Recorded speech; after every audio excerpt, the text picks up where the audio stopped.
Assalamualaikum warahmatullahi wabarakatuh. Waalaikumsalam warahmatullahi Yang terhormat wabarakatuh. Pembina Kamus Pendopo Umi Siti Muntamah SAP. Yang kami hormati Wakil Ketua 1 Tim Penggerak PKK Kota Bandung, Ibu Yuni Mariana Mulyana. Juga yang terhormat Ibu Ketua DWP Dharma Wanita Persatuan Kota Bandung, Ibu Cici Emma, yang sudah hadir juga di tengah-tengah kita. Tidak lupa Ketua Kamus Pendopo, Ibu Nunu Masula, dan juga jajarannya. Yang terhormat Forkompinda, juga Ormas Islam se-Kota Bandung, ada Al-Irsyad, Persistri, Muhammadiyah, NU, dan PUI. Juga yang terhormat RKI se-Kota Bandung. Tim Penggerak PKK Kota Bandung, istri Camat, Lurah se-Kota Bandung. Yang terhormat juga kader PKK dari kecamatan sampai tingkat RW se-Kota Bandung. Tidak lupa KKMT Kota Bandung yang kami undang juga, BKMM Kota Bandung, serta majelis-majelis taklim se-Kota Bandung yang sangat luar biasa antusiasnya. Dan yang sangat hebat yang saya apresiasi adalah jamaah Kamus Pendopo yang pastinya sangat merindu dengan acara ini. Dan yang paling spesial pada hari ini, yang terhormat tentunya adalah pemateri kita, yaitu Ibu Dr. Aisyah Dahlan, CHT. Ibu-ibu yang kami hormati, Alhamdulillahirabbil alamin. Segala puji bagi Allah yang telah memberikan kesehatan serta kenikmatan bagi kita semuanya, sehingga begitu senang sekali dengan adanya acara ini. Mudah-mudahan Allah Subhanahu wa Ta'ala mempertemukan kita kembali dalam majelis ini, walaupun secara virtual.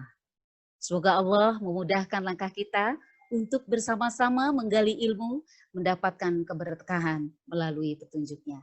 Salawat serta salam kita haturkan kepada Nabi besar kita, Nabi Muhammad Sallallahu Alaihi Wasallam, dengan pengorbanannya yang begitu mengharu biru, telah mengantarkan kita semua ke jalan Islam yang rahmatan lil alamin. Ibu-ibu yang dirahmati Allah, apa kabar semuanya? Tentunya insya Allah dalam keadaan baik-baik semua. Saya sapa dulu dengan Kamus Pendopo. Membangun keluarga seindah syurga. Boleh sekali lagi saya sapa ya, biar ibu-ibu tetap ingat dengan tagline ini. Kamus Pendopo, membangun keluarga seindah syurga. Oke, mudah-mudahan tidak lupa ya. Alhamdulillah, perkenalkan saya Sri Wahyuni Solihah yang hari ini pada acara ini akan memandu ibu-ibu semua dari awal sampai akhir. Mudah-mudahan diberi kelancaran oleh Allah Subhanahu wa Ta'ala. Terlebih dahulu, saya sampaikan susunan acara yang akan kita gelar pada hari ini, yaitu pembukaan, lalu dilanjutkan dengan tasni Quran, sambutan dari pembina Kamus Pendopo, dilanjutkan dengan materi kajian oleh Dr. Aisyah Dahlan terkait dengan komunikasi indah keluarga di saat pandemi. Lalu berikutnya adalah tanya jawab dan dilanjutkan dengan penutup acara ini. Mari ibu-ibu yang berbahagia semuanya yang dimuliakan Allah, kita mulai acara kali ini dengan membaca basmalah bersama-sama. Bismillahirrahmanirrahim. Dan untuk keberkahan acara kali ini, kita akan mendengarkan lantunan ayat suci Al-Quran yang akan dibacakan oleh adinda kita, yaitu Konita. Akan dibacakan surat Al-Mulk. Kepada adinda Konita, dipersilakan.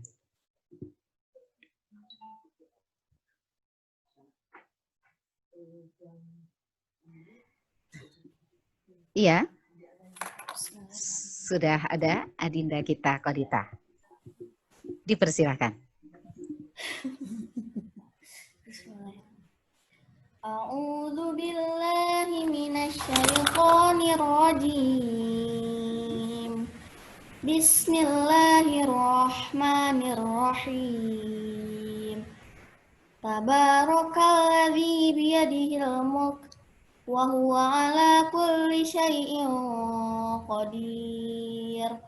Alladzi khalaqal mauta wal hayata liyabluwakum ayyukum ahsanu amala wa huwal azizul ghafur. Alladzi khalaqa sab'a samawati tibaqa ma tara fi khalqir rahmani min tafawut farji'il basara hal tara min futur thumma rji'il basara karrataini yanqaliba ilaikal basaru khashi'a wa huwa hasir. Walaqad zayyana as-samaa'a ad-dunya bimasabiha wa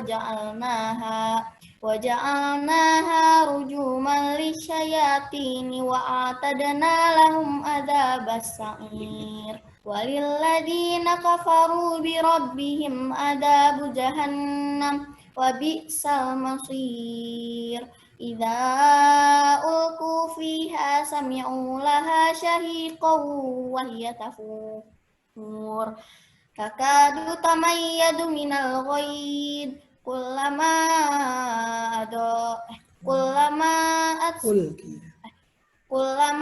ulqiya fiha fawjun sa'alahum khazanatuha alam ya'tikum nadhir.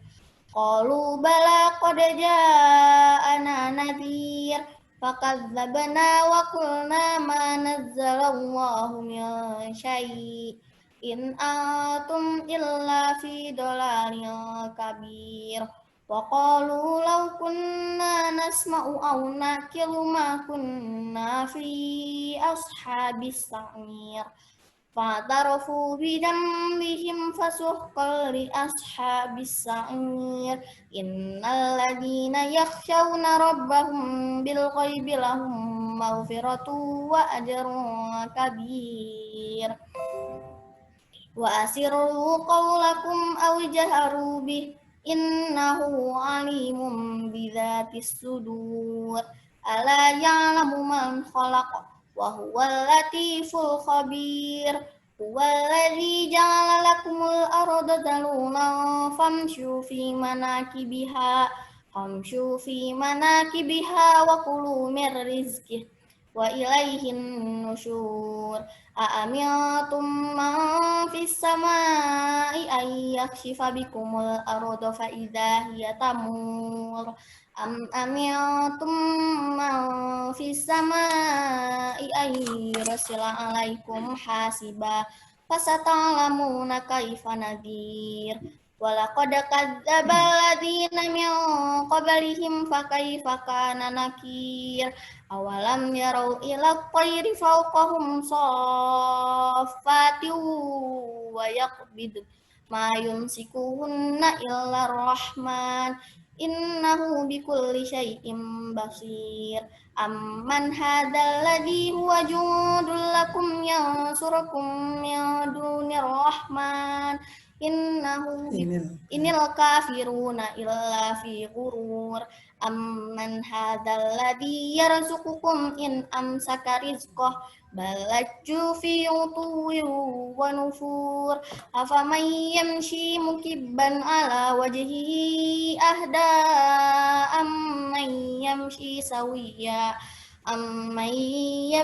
sawiyan ala siratim mustaqim. Qul huwallazi ansha'akum wa ja'ala lakumus sam'a wal absara wal af'idah qalilan ma tashkurun. Qul huwallazi dzara'akum fil ardi wa ilaihi tuhsyarun. Wa yaquluna mata hadzal wa'du in kuntum shadiqin. Qul innamal ilmu indallah wa innama ana nadhirum mubin. Falamma ra'awhu zulfatan si'at wujuhul ladina kafaru liyastayqina. Falamma ra'awhu zulfatan si'at wujuhul ladina kafaru wa qila hadzal ladzi kuntum bihi tad'un. Qul ara'aytum in ahlakani Allahu wa man ma'iya aw rahimana faman yujirul kafirina min adabin alim. Qul huwar rahmanu amanna bihi wa alaihi tawakkalna fasata'lamuna man huwa fi dhalalin mubin. Qul ara'aytum in asbaha ma'ukum ghauran faman ya'tikum bima'in ma'in. Shadaqallahul adzim. Wassalamualaikum warahmatullahi wabarakatuh. Masya Allah. Sadaqallahul azim wa sadaqa ala rasulihil karim wa nahnu ala dzalika minasyahidin. Amin ya Allah ya rabbal alamin. Terima kasih Adinda Khanita yang sangat luar biasa. Terus semangat ya menghafalnya sampai 30 insya Allah. Mari kita lanjutkan acara ini dengan sambutan atau prakarta yang kita tidak pernah bosan mendengarkannya. Karena kita senantiasa mendapatkan ilmu dari prakarta yang beliau sampaikan untuk kita semuanya. Siapa lagi ya kalau bukan Umi Siti Muntama SAP, beliau adalah pembina Kamus Pendopo. Kepada Umi dipersilahkan. Ya. Bismillahirrahmanirrahim. Assalamualaikum warahmatullahi wabarakatuh. Waalaikumsalam warahmatullahi wabarakatuh. Ampun. Alhamdulillah. Alhamdulillahilladzi hadana li hada wa ma kunna linahtadiya laula an hadanallah. Wa alhamdulillahilladzi alafa baina qulubina wa asbahna bi ni'matihi ikhwana. Asyhadu an la ilaha illallah wa asyhadu anna Muhammadan abduhu wa rasuluh. Allahumma salli ala Muhammad wa ala alihi wa ashabihi ajmain. Allahumma ftah lana qulubana wa alhimna rushdana wa ahdina ila siratikal mustaqim. Rabbi israh li sadri wa yassir li amri wahlul 'uqdatam min lisani yafqahul qawli. Amin ya rabbal alamin. Pertama, tentu saja yang kita hormati sekaligus kita cintai, kita banggakan dan selalu dekat di hati, Ibu Yuni Mariana Mulyana, istri dari Bapak Wakil Wali Kota, Ibu Cici Emma Sumarna, istri dari Bapak Sekda. Kemudian tentu saja tamu istimewa kita hari ini akan berbagi segala ilmu, pengalaman, praktisi, Dr. Aisyah Dahlan CHT. Kami sekeluarga adalah penggemar Ibu, fans ya. Semua ilmu-ilmunya di YouTube selalu kita ikuti, alhamdulillah. Sekarang kita bersama dengan beliau, alhamdulillah. Kemudian tentu saja yang saya cintai, semua yang hadir pada kesempatan kali ini dari dinas, tadi saya juga melihat, kemudian dari organisasi pemerintahan, PKK, semua jenjang ada di kecamatan, mulai dari tingkat kota, kecamatan, kelurahan, juga Puspaga hadir, Pusat Pembelajaran Keluarga hadir, alhamdulillah, dari Ormas, dari tokoh-tokoh masyarakat, ya tadi juga disebutkan bahwa ormasnya lengkap, RKI juga, alhamdulillah membersamai kegiatan hari ini, dan tentu saja yang saya banggakan, saya cintai dan selalu dekat di hati dan selalu mendapatkan doa-doa terbaik dan cinta terbaik, kasih sayang terbaik adalah jamaah Kamus Pendopo.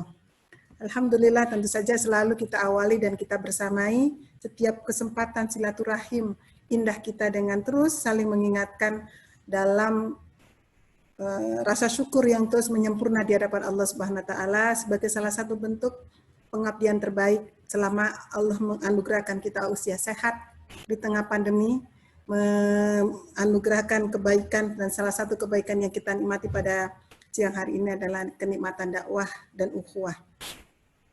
Alhamdulillah menjadi kebanggaan tersendiri, jazakumullah khairan jaza, terutama kepada seluruh panitia Kamus Pendopo yang telah memfasilitasi cinta yang tertunda, silaturahim yang tertunda beberapa waktu yang lalu. Kita ingin sekali, sudah merindukan, ingin bertemu dan langsung ya, bertemu tatap wajah dengan Ibu Aisyah, guru kita semuanya, dan ternyata alhamdulillah ala kulli hal hari ini dengan virtual. Insya Allah tidak akan mengurangi keberkahan yang akan Allah anugerahkan di majelis yang sangat mulia ini.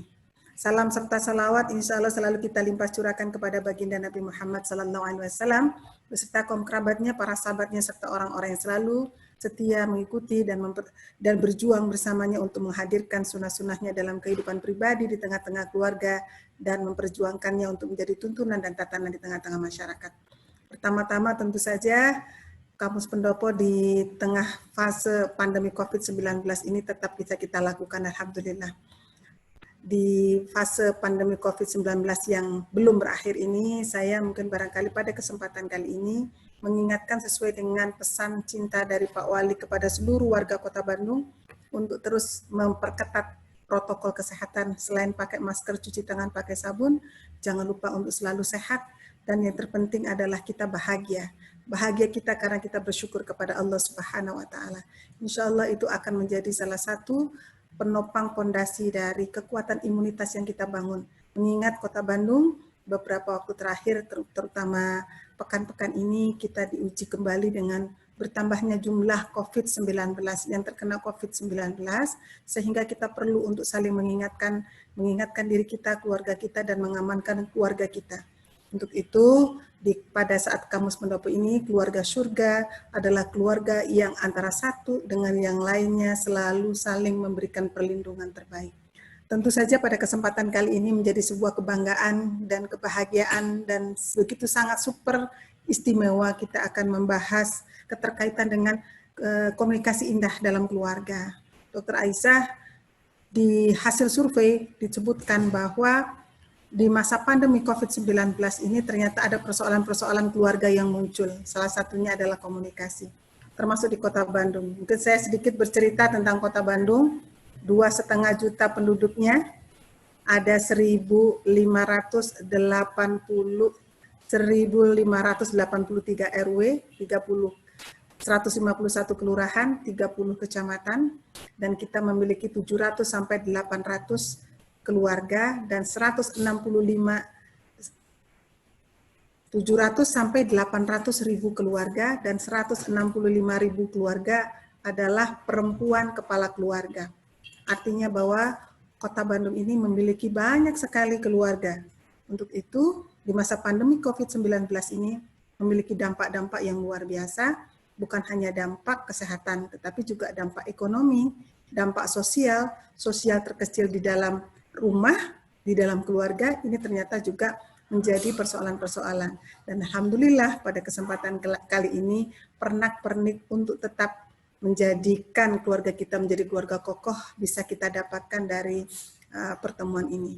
Dan alhamdulillah saya juga ingin menceritakan tentang Kamus Pendopo yang sudah kurang lebih hampir berjalan 1,5 tahun ini. Sangat diminati Kamus Pendopo, kajian Muslimah Pendopo. Sebelumnya banyak ditujukan untuk para muslimah, tapi hari ini alhamdulillah juga banyak diminati oleh bapak-bapak. Dan tentu saja konsen kita adalah bagaimana kita bisa menghadirkan keluarga surga di dunia yang nanti juga akan menjadi jembatan kita untuk bersama kembali di akhirat. Seperti visi misi pembangunan Pak Wali Kota 2018-2023, yaitu ingin mewujudkan masyarakat yang unggul, nyaman, sejahtera, dan agamis dimulai dari keluarga. Karena keluarga adalah tidak tergantikan oleh harta apapun, oleh kedudukan apapun, dan separuh perjuangan takwa kita ada di keluarga. Untuk itu menyempurnakan kedudukan keluarga dan surga di keluarga ini menjadi ikhtiar-ikhtiar jihad terpenting bagi kita, apalagi insya Allah pemimpin-pemimpin masa depan lahir dari keluarga-keluarga yang berkualitas, keluarga-keluarga yang bertakwa, keluarga-keluarga yang mampu merinci sedemikian rupa cita-cita dunianya dan insya Allah cita-cita akhiratnya. Dan pada kesempatan kali ini menjadi kami sangat berbangga, kami sangat bahagia, dan tentu saja sangat istimewa akan menyempurnakan ikhtiar-ikhtiar kami dengan ilmu yang akan kita dapatkan pada siang hari ini. Saya secara pribadi, kami semuanya mengucapkan jazakumullah khairan jazak kepada Dr. Aisyah Dahlan, yang akan membagi ilmunya kepada kami, dan insya Allah ini bukan yang terakhir, kami nanti suatu hari juga akan mengundang kembali. Saya pikir itu insya Allah. Kepada ibu-ibu semuanya, ada bapaknya enggak ya, bapak dan ibu? Kalau ada bapaknya, semoga Allah Subhanahu wa taala senantiasa menganugerahkan rahmatnya kepada kita, menganugerahkan petunjuknya kepada kita, sekaligus menganugerahkan perlindungannya kepada kita, dan semoga Allah Subhanahu wa taala mencatat dari aktivitas-aktivitas kita menjadi amal-amal yang penuh berkah. Billahi taufiq wal hidayah. Wassalamualaikum warahmatullahi wabarakatuh. Waalaikumsalam warahmatullahi wabarakatuh. Makan selasih di Sukabumi. Terima kasih, wahai Umi. Masya Allah. Penuh sekali dengan kata-kata yang bermakna ya, kalau Umi memberikan sambutannya. Oke, ibu-ibu yang dirahmati Allah, ibu-ibu yang hari ini juga berbahagia. Tentunya saya sapa lagi ya sebelum kita mendengarkan nanti dari Ustazah Dr. Aisyah Dahlan. Saya sapa lagi ibu semua dan tidak lupa. Kampus Pendopo membangun keluarga seindah surga. Masya Allah. Mudah-mudahan ya kita semuanya bisa masuk dalam surga yang Allah janjikan. Insya Allah. Ibu-ibu yang dirahmati Allah, di dalam Al-Quran surat An-Nisa dikatakan bahwa hendaklah takut kepada Allah orang-orang yang seandainya meninggalkan di belakang mereka anak-anak yang lemah, yang mereka khawatir terhadap kesejahteraan mereka. Oleh karena itu, hendaklah mereka bertakwa kepada Allah dan hendaklah mereka mengucapkan perkataan yang benar. Sungguh perkataan yang benar atau komunikasi yang benar, komunikasi yang indah, komunikasi yang sehat adalah kunci kebahagiaan tentunya. Tetapi di saat pandemi ini tentunya banyak sekali hal-hal atau kasus-kasus yang kita dapatkan terkait dengan masalah-masalah yang terdampak dari komunikasi yang tidak baik di saat pandemi ini. Apalagi mungkin ya di saat pandemi bukannya indah, tetapi banyak masalah yang dihadapi. Artinya ini juga berdampak kepada komunikasi. Bahkan ada beberapa data perceraian terjadi di saat pandemi ini karena komunikasi tidak berjalan antara suami dan istri atau dengan keluarganya. Tentunya komunikasi yang indah, komunikasi yang sehat sangat kita perlukan ilmunya. Dan kita akan dapatkan dari ahli. Dari ahlinya langsung yaitu Dr. Aisyah Dahlan. Tapi perkenankan saya ingin memanggil dokter dengan satu bait lagu gitu ya, karena kalau dengar Aisyah itu selalu teringat dengan lagu Aisyah. Mohon izin dokter. Bu Aisyah, kami persilakan memberi materi tentang komunikasi indah keluarga di saat pandemi. Mangga dihaturana. Pokoknya senang banget hari ini bisa bertemu ya walaupun virtual dengan Dr. Aisyah Dahlan, karena biasanya melihatnya di YouTube begitu ya, atau tulisan-tulisan dokter, tapi sekarang langsung bisa bertatap muka. Bahagia sekali, saya sendiri bahagia, tentunya Umi juga, jajaran semuanya, dan ibu-ibu Majelis Salim insya Allah sangat bahagia. Untuk itu kita persilahkan kepada Dr. Aisyah Dahlan untuk memberikan materinya. Tapi nih, biar ibu-ibu tahu nih semuanya siapa sih Ibu Dr. Aisyah Dahlan ini. Saya melihat yang paling keren itu adalah Ibu Aisyah sebagai wanita inspiratif. Wah, ini cocok banget ya dengan lagu Aisyah ya, istri Rasulullah. Karena beliau juga tentunya inspiratif dan smart, tidak jauh berbeda gitu yang ada di hadapan saya. Riwayat pendidikan Ibu Aisyah Dahlan ini mulai dari TK, wah luar biasa ini, keren-keren banget ya. TK Cempaka, SD Negeri Duren, SMP Al-Azhar, SMA Al-Azhar, dan sarjana kedokteran di Fakultas Kedokteran Universitas Hasanuddin Makassar, lalu mengikuti program profesi dokter di Fakultas Kedokteran Universitas Gadjah Mada Yogyakarta. Lalu juga ada pengalaman pendidikannya ini di Drugs Abuse Counselor Training di Rumah Pengasih Kuala Lumpur, Malaysia. Juga mendapatkan Certified Clinical Hypnotherapist Adi W. Gunawan Institute Mind of Technology, Surabaya. Luar biasa ya, ini perlu kita contoh nih. Ini seorang ibu yang langka begitu ya. Dan ini masih banyak lagi riwayat pendidikan yang beliau sudah dapatkan. Dan yang terakhir saya ingin memberikan kabar, ini penghargaan tadi ya, yang paling terkeren itu wanita inspiratif di Indonesia yang didapatkan dari She Can Award Tupperware sebagai salah satu wanita inspiratif Indonesia. Dan yang terakhir di 2018, ini tidak jauh ya dari 2020, ini mendapatkan penghargaan sebagai perempuan inspiratif di Indonesia dari organisasi Aksi Solidaritas Era Kabinet Kerja atau OASE. Keren abis kan? Nah, makanya simak dari awal sampai akhir, jangan kemana-mana, apalagi di rumah jangan kabur ke dapur ya. Kita simak Ibu Dr. Aisyah Dahlan terkait dengan komunikasi indah keluarga di saat pandemi. Dipersilakan. Masya Allah, Masya Allah. Jazakillah khairan Ibu Sri Wahyuni Solehah, Masya Allah. Benar-benar soleha ya, suaranya keren banget. Amin ya rabbal alamin. Ya, baik. Bismillahirrahmanirrahim. Assalamualaikum warahmatullahi wabarakatuh. Alhamdulillahirabbil alamin. Wassalatu wassalamu ala asyrafil anbiya'i wal mursalin wa ala alihi wa sahbihi ajmain, amma ba'du.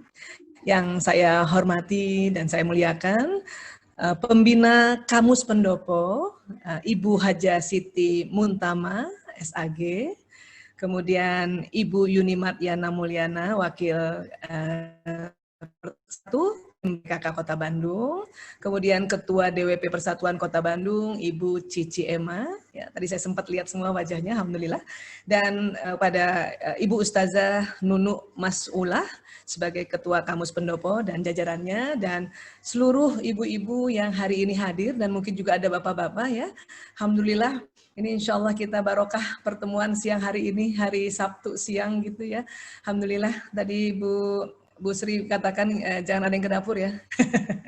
Cuman enaknya webinar online ini ya itu tadi kita bisa sambil masak barangkali, sambil nyetrika barangkali, atau sambil makan juga ya, itu enaknya webinar online ya. Baik, terima kasih panitia mengamanahkan kami untuk membahas komunikasi indah keluarga saat pandemi ya. Tadi saya menyimak dari sambutan Umi ya, Masya Allah memang kondisi sekarang ini hampir di seluruh provinsi di Indonesia, bahkan juga di dunia, terjadi itu tadi pertengkaran-pertengkaran atau KDRT yang gara-gara masalah psikologis dan masalah ekonomi. Ya. Baik, saya mohon izin ibu-ibu dan mungkin kalau ada bapak untuk menjelaskannya lewat slide supaya lebih mudah. Ya. Ibu Sri, saya izin untuk share screen ya. Ya. Mudah-mudahan sudah terlihat ya. Ya, baik. Komunikasi indah keluarga saat pandemi ya. Bismillah. Baik, ibu-ibu saya mau memperkenalkan suami lewat foto ya. Karena hari ini dia tetap juga tugas untuk di garda terdepan untuk masalah COVID ini. Saya menikah sejak 9 Februari tahun 1992 dengan Dr. Priyanto Sismadi. Ya, kami beda umur 7 tahun, Mas Pri atau saya panggilnya Mas Toto, ini asli Jogja, ibunya dan ayahnya Klaten. Kalau saya, bapak saya orang Bugis dan ibu saya orang Palembang, ya. Dan kami berjumpanya di Makassar pada saat kami sama-sama di kuliah di Fakultas Kedokteran Universitas Hasanuddin Makassar. Ya. Dan kemudian mohon izin memperkenalkan putra-putri kami. Yang pertama putra kami namanya Mas Lanang, ya. Ini pakai nama Jawa, Ibu. Mas Lanang ini sudah dokter, alhamdulillah, dan sekarang dia juga mengambil sebagai dokter penanggulangan narkoba. Jadi dia bantuin ibunya. Kemudian yang kedua putra kami adalah Mas Priyo. Mas Priyo sekarang juga sudah sarjana kedokteran dan sekarang sedang koas. Yang ketiga Mas Kakung. Mas Kakung saat ini juga mahasiswa kedokteran. Yang keempat Mas Jaler. Ini Mas Jaler kelas 12 SMA, ya. Ini Lando Kakung Jaler, ini artinya barangkali kalau bahasa Sunda teh aset barangkali ya. Dan satu lagi terakhir putri kami dan diberi nama Ragil dan baru lulus juga SMP, makanya dia senang hati banget hari ini kemarin ini sudah masuk ospeknya SMA. Jadi unik banget ada ospek via online ya. Ini masa orientasi via online ya. Baik, inilah buah hati kami 5 anak.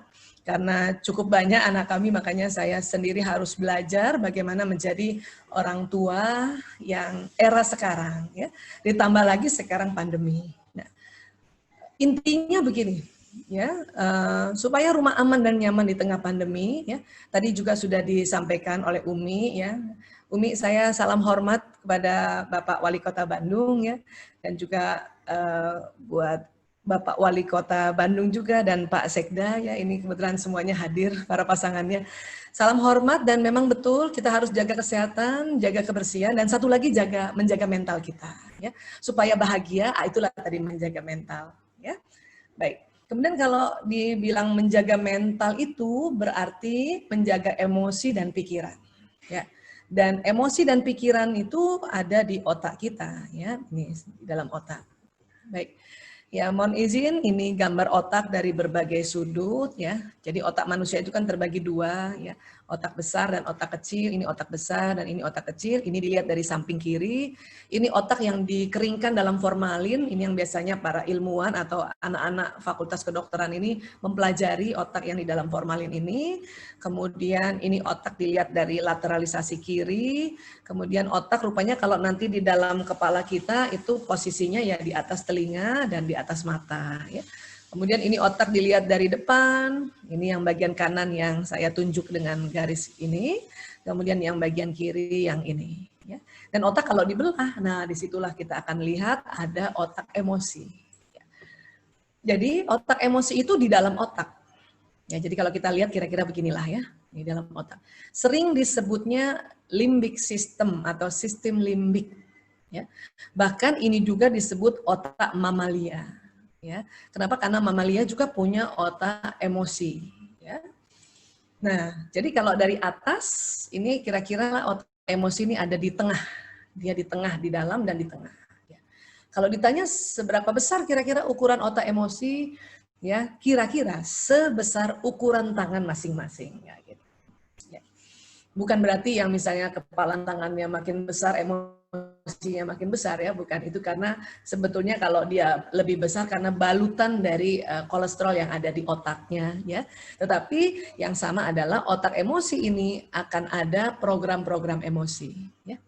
Sebelumnya kita akan lihat ya apa pengaruh emosi pada pria dan wanita, ya. Karena bertengkarnya suami istri terutama di pandemi karena itu tadi ada budaya atau shock culture yang bersama-sama selama 24 jam dan berbulan-bulan, ya. Mungkin sekarang sudah mulai ada yang karena sudah masa transisi, ya. Makanya disinilah harus kita pelajari. Saya yakin juga mungkin ibu-ibu pernah juga dengar seminar dari kami, ya. Tapi kita ulang-ulang supaya lebih refresh lagi yang ada di otak kita, ilmu yang ada di otak kita, ya. Otak ini, otak manusia, otak besarnya itu terdiri dari kanan dan kiri, ya. Kanan ini adalah otak kreatif dan kiri otak analisa. Ya, kanan otak untuk melihat warna, ya, kemudian imajinasi, kreatif, ya, kemudian intuisi ini kanan. Musik, irama itu kanan, ya. Kemudian benda atau teknologi, gadget itu kanan, diproses oleh kanan, ya. Dan kalau kiri ini otak bahasa, otak hitung-hitungan. Kalau kita sedang berhitung itu otak kiri kita yang bekerja, ya. Kiri juga otak mendalam, detail. Kiri juga otak teratur. Kiri juga otak yang syair lagu, ya. Makanya kalau kita lagu, syairnya kerja di kiri, musiknya iramanya di kanan. Itulah makanya mengapa kalau kita dengar lagu lebih mudah kita hafal, ya. Dan sewaktu tadi Ananda Konita juga ya membacakan Quran surat Al-Muluk itu, ya, Quran itu juga sangat mudah dihafal. Kenapa? Karena pada saat membaca Quran itu otak kiri dan kanan itu terstimulasi, ya, itu luar biasa. Ya. Nah ini, nah sekarang pada laki-laki atau pada pria, kalau dia sedang marahkah atau sedihkah atau takutkah, ya, memang otak emosi di tengah, tetapi yang dipengaruhi adalah otak bagian kanan. Ya, tadi kita tahu kanan ini kreativitas, makanya kanan ini otak rileks, otak santai, ya. Kemudian kiri otak analisa, otak serius. Artinya gini, kita ini semuanya bisa serius, bisa santai, tapi kadang ada yang mendominasi, ya. Dan makanya mengapa kalau kita belajar dengan melihat gadget itu, karena gadget ini menstimulasi otak kanan dan juga otak kirinya. Ya, itulah makanya lebih mudah, ya. Dan kalau mendongeng, ya kayak Bu Sri mungkin sering mendongeng, itu juga mengaktifkan otak kiri kanan. Otak kanannya imajinasi, otak kirinya tutur kata kita, ya. Nah, pada saat emosi ini pada pria ternyata mempengaruhi otak kanan. Jadi kalau suami kita sedih atau takut, khawatir, saya yakin suami-suami ini pasti dalam kondisi juga masih khawatir, ya. Apalagi pemimpin, ya, pemimpin daerah, pemimpin negara ini itu sedang khawatir, ya. Namun, ya, Allah menciptakan otak pria ini, otak kirinya tidak terganggu karena emosi negatif tersebut, ya. Otak kiri itu apa ini tadi? Otak analisa, otak bahasa, otak hitung-hitungan, otak mendalam, otak detail, ini tidak terganggu. Ya. Artinya, walaupun suami resah, galau, sedih, khawatir, dan sebagainya, laki-laki itu masih bisa kerja. Ya, masih bisa kerja karena otak kirinya tidak terganggu. Ya. Di awal-awal mungkin pada saat kita panik, ya, kita lihat suami kok nggak panik ya? Sebetulnya panik, sebetulnya sedih, sebetulnya khawatir. Hanya yang terganggu hanya otak kanan. Kiri tidak terganggu. Makanya para suami masih bisa working from home, buka laptopnya, masih bisa menghitung-hitung bagaimana kira-kira nih, ya, cukup nggak dana di pemerintahan untuk bisa membagikan untuk masyarakat dan sebagainya. Itu bisa dihitung. Tapi jangan salah, ya, mereka tetap sedih. Mungkin yang terganggu itu lebih kepada kreativitasnya. Ya. Kreativitasnya tidak seperti kalau dia sedang emosinya positif. Ini laki-laki atau ini pria. Ya. Wanita bagaimana? Wanita yang terganggu seluruh otak. Ya. Kiri dan kanan. Makanya perempuan kalau sedih ketahuan banget mukanya. Ya. Ketahuan banget. Kalau perempuan marah itu ketahuan juga mukanya tuh wajahnya. Ya. Walaupun kita simpen tetap ketahuan, Ibu. Jadi perempuan kiri kanan. Ya. Untungnya lokasi yang terganggu walaupun kiri kanan banyak tapi kecil-kecil. Kita bandingkan dengan pria ya. Ya. Kalau pria tadi, ya, pria itu tadi, nah pria ini satu kanan saja tapi lubangnya besar. Kalau wanita kanan kiri lubangnya kecil-kecil. Ya. Ini yang membuat ya perbedaannya pada pria dan wanita. Ya. Wanita, ya, walaupun kena kiri kanan, tetap masih bisa kerja karena kecil-kecil. Ya. Pria cuman kanan saja. Ya. Tetap bisa kerja karena kirinya tidak terganggu. Inilah makanya pria ini salah satu mengapa pria ya merupakan pemimpinnya wanita atau pria menjadi seorang pemimpin untuk masyarakat yang lebih banyak itu karena otak kirinya tidak terganggu pada saat dia emosi negatif. Ya. Kalau kita perempuan kita bisa memimpin ya sebisanya ya tim kita itu ibu-ibu juga. Ya, tetapi kalau sudah masyarakatnya lebih banyak dan sudah lebih variatif, ya memang laki-laki lah yang lebih pantas. Kenapa kirinya tidak terganggu apabila dia sedang emosi? Ya. Baik. Dan kemudian pria kalau ada masalah ya suka menyendiri. Jadi pria bila tertekan tidak mau bicara. Ya, ini yang harus kita pahami. Kalau wanita kalau ada masalah lebih suka berbagi. Ya, dan bila tertekan butuh bicara. Artinya begini, kalau suami kita nih dalam kondisi pandemi, walaupun sekarang juga sudah mulai ada bekerja, itu tentu ya dalam kondisi yang stres tingkat tinggi. Kalau sudah sampai di rumah, kita lihat wajahnya kaku, ya.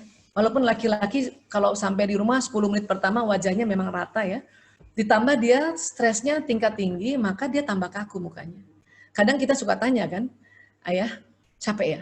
Dia akan jawab, iya. Tapi setelah itu dia nggak mau ditanya-tanya lagi. Ya, saya dulu salah. Kenapa? Karena ilmu ini saya baru dapat 2006. Ya, saya menikah tadi saya katakan sejak tahun 92. Ya, jadi dulu sebelum tahu ilmu ini, kalau suami datang terus kita lihat mukanya kenceng gitu, terus kita bertanya gitu kan, ayah capek ya? Iya. Terus kita nanya terus, kenapa sih ya? Mbok ya cerita sama aku kan istrimu, ibu dari 5 anakmu kan gitu. Ya. Itu laki-laki nggak suka. Ini yang kadang-kadang di tengah pandemi ini ya tambah kesel laki-laki.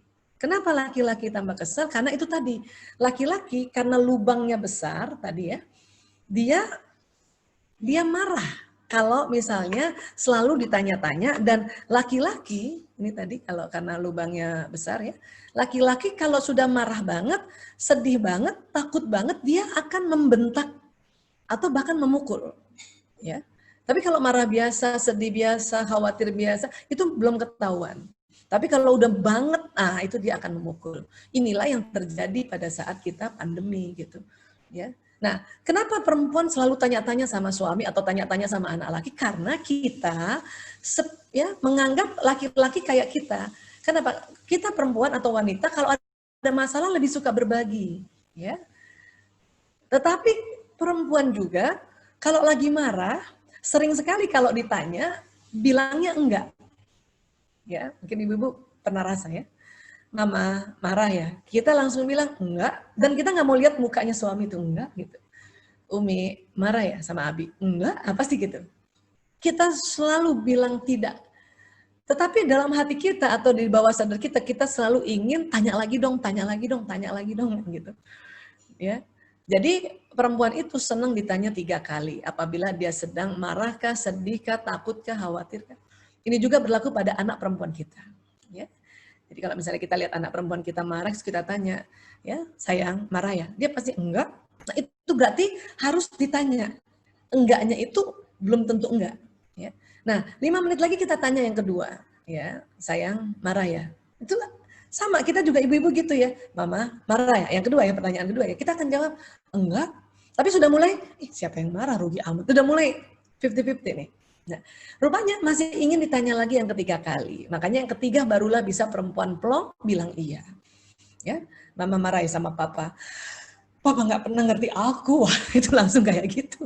Ya. Nah, barulah pada saat itu perempuan mau berbagi. Jadi sekali lagi, perempuan memang mau berbagi kalau ada masalah, cuman harus ditanya sampai 3 kali. Ya. Nah, laki-laki atau pria curhat tanpa suara dengan diri mereka sendiri. Ya. Ketika seorang pria duduk sambil menatap sesuatu, ya, sebuah alat scan otak memperlihatkan bahwa pria itu sedang berkomunikasi dengan diri mereka sendiri di dalam kepalanya. Ya. Otak pria terbagi-bagi dan memiliki kemampuan untuk memisahkan dan menyimpan informasi, ya. Dan pada akhir hari yang penuh masalah, otak pria dapat menyimpan semua masalah tersebut. Ya.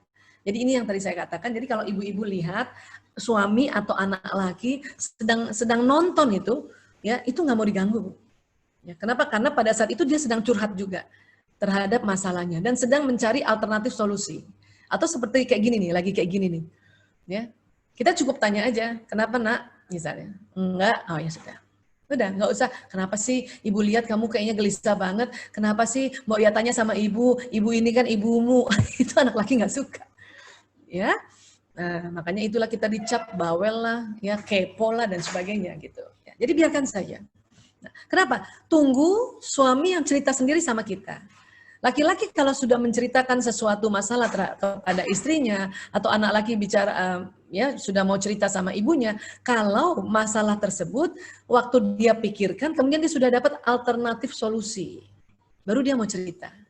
Karena laki-laki selalu ingin dilihat pada saat dia bercerita dan dia sudah punya alternatif solusi karena laki-laki dianggap sebagai pahlawan. Jadi ini perbedaannya, jadi harus difahami karena bertengkarnya karena ini. Ya. Wanita butuh bicara. Otak wanita tidak menyimpan masalah seperti otak pria. Masalah bagi wanita terus berputar-putar di dalam kepalanya. Ya, satu-satunya cara wanita melepaskan masalah dari kepalanya adalah membicarakan masalah tersebut untuk mengungkapkannya. Ya, karena itu, ya, seorang wanita apabila dia berbicara di akhir hari, tujuannya adalah untuk melepaskan ganjalan hatinya, bukan untuk mencari kesimpulan atau penyelesaian. Ya. Jadi ibu-ibu kita terasa mungkin kalau kita sudah mau malam gitu ya, kita ngomong sama suami, itu sebetulnya cuma karena pengen ngomong aja. Ya. Kenapa? Karena kita nggak seperti laki-laki. Ya, otak kita tidak menyimpan masalah. Dia berputar-putar, makanya harus diomongin, setelah diomongin baru bisa kita masukkan di otak. Ya. Dan wanita itu ahli sejarah. Maksudnya apa? Ya, kadang-kadang kesalahan suami, kekeliruan suami hari ini kita sudah tuntas bicarakan, bulan depan kita bisa bicarakan lagi, dan kadang-kadang nanti kaitannya nggak ada sambungannya. Kita marah sama suami, ya marahnya hal lain, tapi dikaitkan lagi yang bulan lalu lagi. Ya, kadang sudah beres lagi itu tahun depan diulang lagi. Ya. Padahal nggak ada hubungannya itu. Ya, nah, inilah perempuan. Inilah perempuan. Rasulullah SAW itu senantiasa mendampingi istrinya pada saat istrinya tuh mengadu atau pada saat sakit. Masya Allah, itu sebuah ya panutan kita ya, uswatun hasanah kita ya, Masya Allah. Baik, nah kekerasan dalam rumah tangga meningkat di masa pandemi COVID-19 dan didominasi oleh kekerasan psikologis dan ekonomi. Ini survei dari Komnas Perempuan ya di seluruh Indonesia ya. Tadi betul Umi bilang bahwa kita nih terjadi ya kekerasan karena itu tadi ya stresnya makin tinggi. Ya. Jadi kelompok yang rentan mengalami kekerasan dalam rumah tangga yaitu tentu kelompok perempuan, ya kelompok wanita, kemudian kelompok usia rentang antara 31 sampai 40 tahun, ya kelompok dengan status perkawinan yang menikah, ya artinya kalau yang lajang masih belum terjadi KDRT ya tentu ya, dan kelompok penghasilan kurang dari 5 juta rupiah. Dan kelompok yang memiliki jumlah anak 3-5 orang atau 5 orang lebih, ya, dan kelompok yang tinggal di provinsi yang teridentifikasi jumlah kasus COVID-19 tertinggi di Indonesia. Ya. Jadi inilah kelompok-kelompok yang rentan mengalami kekerasan dalam rumah tangga. Ya.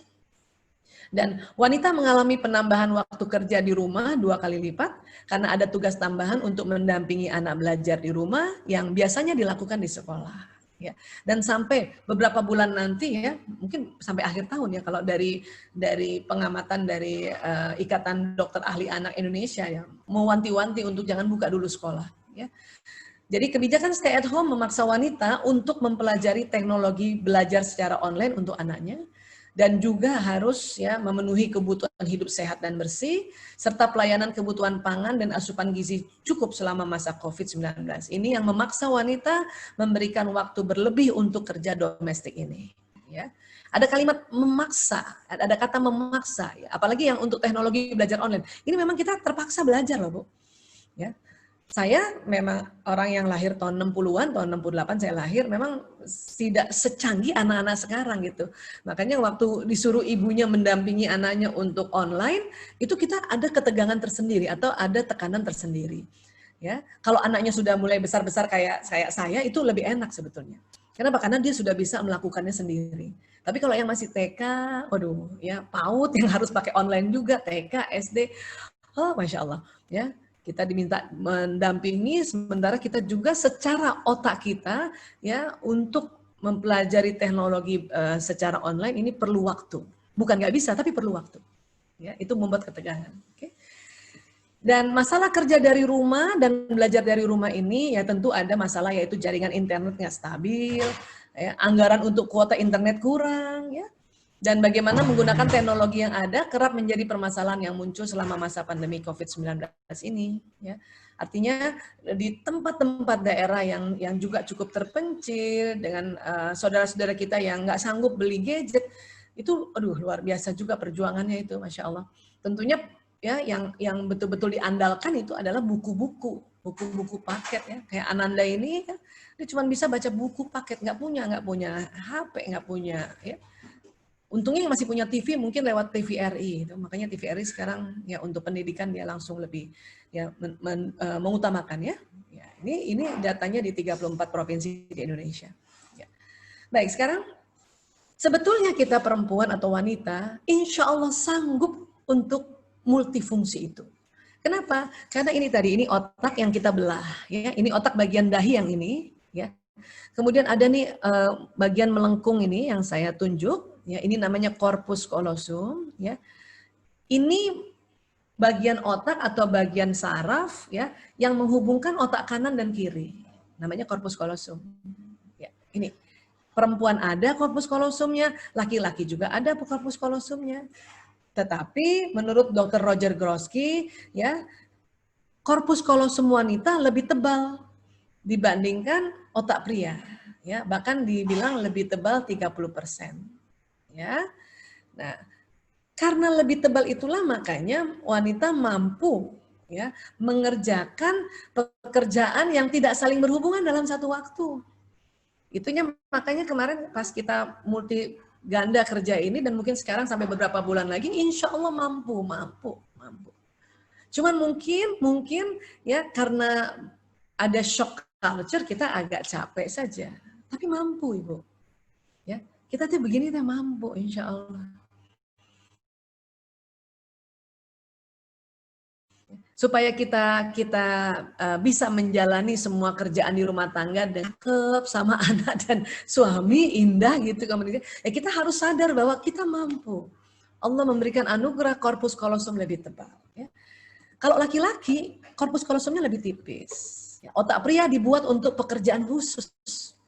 Otak pria terbagi-bagi dan disusun untuk memusatkan perhatian pada satu hal khusus. Ya, jadi pria kalau sudah mengerjakan sesuatu di depannya, di atas 10 menit otak pria konsentrasi dan pendengarannya menurun. Ya, ini yang membuat pria hanya dapat melakukan satu pekerjaan dalam satu waktu saja. Inilah yang membuat ya ketika pria baca koran, baca buku, pegang gadget, nonton TV, dia tidak mendengar apa yang dikatakan wanita. Ya.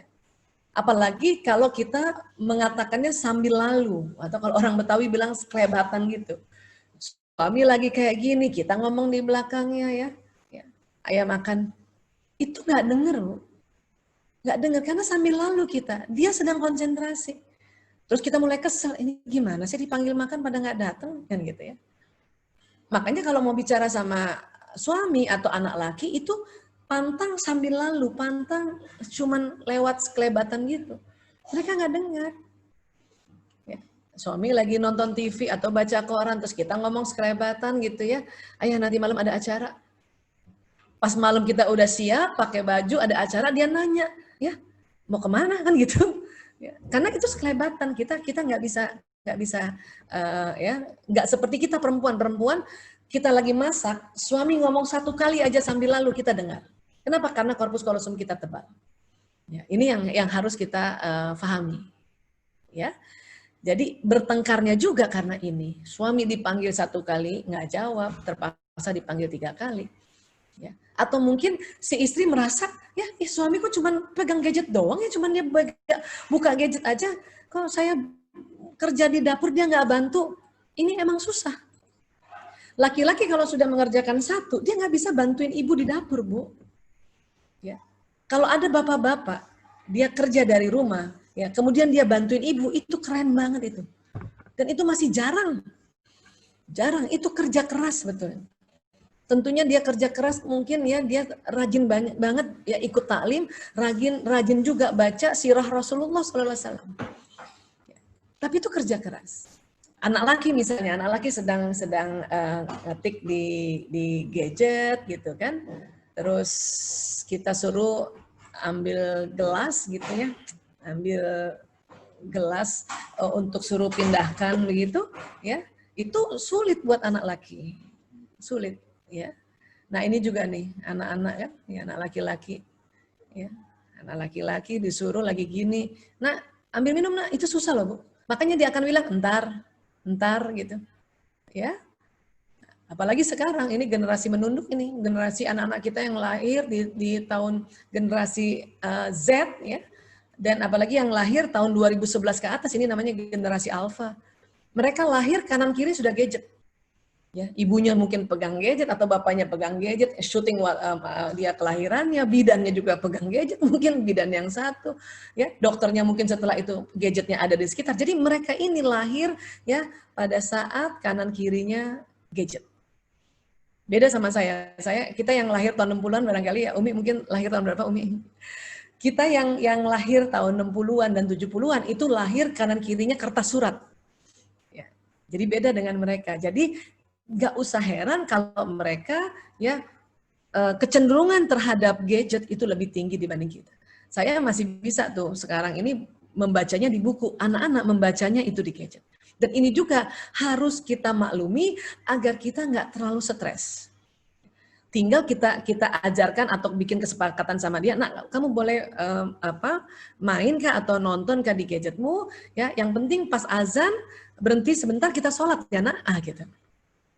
Ya, atau kalau kita makan bersama berhenti sebentar kita makan ya nak, itu penting kesepakatan itu, ya. Namun kelonggaran peraturan kita masalah gadget untuk new normal itu perlu dipertimbangkan, ya. Kalau dulu sebelum pandemi kita ketat, anak-anak hanya boleh pegang gadget Sabtu, Ahad dan hari libur nasional misalnya, tapi sekarang karena pandemi ini kesulitan sekali kalau kita pakai peraturan kayak gitu, ya. Makanya kita harus tinjau, ada sedikit ya kita bikin. Ya sesuatu mungkin yang nggak cuma Sabtu Minggu, oke lah. Bahkan sekarang kalau dia sekolah dia sudah pegang gadget, berarti setiap hari dia pegang gadget, ya kan? Nah ini harus kita lihat. Sama seperti peraturan di new normal yang nggak pernahnya kita pakai masker setiap hari, akhirnya pakai masker setiap hari. Ya nggak pernahnya kita jarang cuci tangan barangkali atau pakai hand sanitizer. Ini sekarang di pasar dimanapun ada hand sanitizer. Itulah peraturan new normal. Maka peraturan new normal juga di rumah kita ini harus kita juga buat agar anak-anak ya tidak terlalu tertekan dan kita juga tidak terlalu tertekan. Baik, anak teridentifikasi sebagai korban kekerasan dalam rumah tangga, ya tentu, dan anak juga teridentifikasi melakukan kekerasan dalam rumah tangga.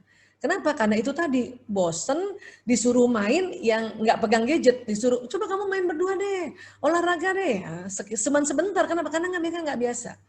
Akhirnya mereka bertengkar. Dan laki-laki ingat kalau dia sudah memukul, sudah membentak, sudah berteriak, itu berarti sudah marah banget, atau kesal banget, atau sedih banget, jengkel banget, ya ini harus dipahami. Ya. Baik, kembali sekarang, jadi gimana dong Bu Aisyah? Kalau gitu kita mungkin jaga kesehatan sudah bisa, jaga kebersihan tentu sudah bisa, ya dengan tadi mengikuti protokol kesehatan. Nah sekarang jaga emosi kita dan jaga pikiran. Ya, sekarang kita lihat ini ada gambar otak, ya, yang di tengah ini adalah otak emosi, ya. Inilah di sini otak emosi kita. Ya. Yang paling depan namanya neokorteks atau kulit otak. Ya. Hewan mamalia itu juga punya otak limbic system atau otak, makanya disebut otak mamalia. Dan dia juga punya neokorteks. Cuman kalau hewan mamalia yang lain neokorteksnya lebih tipis. Ya. Kalau simpanse agak tebal sedikit, gorila agak tebal sedikit, lumba-lumba juga agak tebal sedikit. Tetapi yang paling tebal adalah manusia. Ya. Dan ternyata neokorteks inilah, disinilah tempat ilmu kita, terutama yang paling depan ini namanya prefrontal cortex. Jadi kalau kita nasihati anak, atau kita belajar, kita ngaji, kita baca, mengajinya baca Quran dan mengkaji, itu semua ilmu kita di sini. Kita dengarkan nasihat dari para guru-guru kita, ya itu masuknya di sini nih Bu, di sini nih, di prefrontal cortex. Ya. Dari mana masuknya? Tentu dari panca indera, dari mata dan dari telinga. Ya, dia akan masuk, kemudian berkumpul dulu di batang otak. Jadi manusia ini Allah ciptakan juga batang otak atau otak reptil. Ya. Nah, kalau reptil dia cuma punya otak ini, dia nggak punya otak mamalia. Kalau mamalia dia punya otak mamalia dan juga punya otak reptil juga. Manusia juga sama lengkap. Ya. Otak reptil ini untuk apa? Ini untuk melindungi manusia dari serangan dari luar. Ya, jadi Allah itu memberikan manusia otak reptil agar apa? Agar kita ya kadang-kadang harus bersikap seperti ular juga, Bu. Apa sikap ular? Matok gitu, ya, nyerang atau lari. Loh, kok bisa bersifat ular? Iya. Apabila kalau kita ada serangan dari luar. Maksudnya apa? Ya contoh misalnya ibu lagi jalan, ada yang mau copet, ibu mau dicopet, ibu harus pakai otak reptil, ya, bukan pakai otak kebijaksanaan. Ini otak kebijaksanaan di sini, otak reptil ini. Ya, kenapa otak reptil duluan? Karena posisi otak reptil itu yang duluan kena sumsum tulang ini. Dan nanti sumsum tulang ini membawa pesan untuk ya apa yang otak reptil katakan gitu. Artinya reptil itu punya dua sifat responnya, serang atau lari ya, atau kabur, fight or flight, itu otak reptil. Makanya kalau kita ada copet, kita pukul tuh copet atau kita lari, ya gitu. Kita kalau dicopet orang jangan pakai otak bijaksana. Kasihan, barangkali dia kurang makan selama pandemi. Habis Bu uang kita, Bu. Pukul aja. Pukul tangannya. Kalau ibu berani ya tonjok juga, nggak apa-apa Bu. Itu memang Allah kasih otak reptil di otak kita untuk kita menjaga keselamatan diri kita.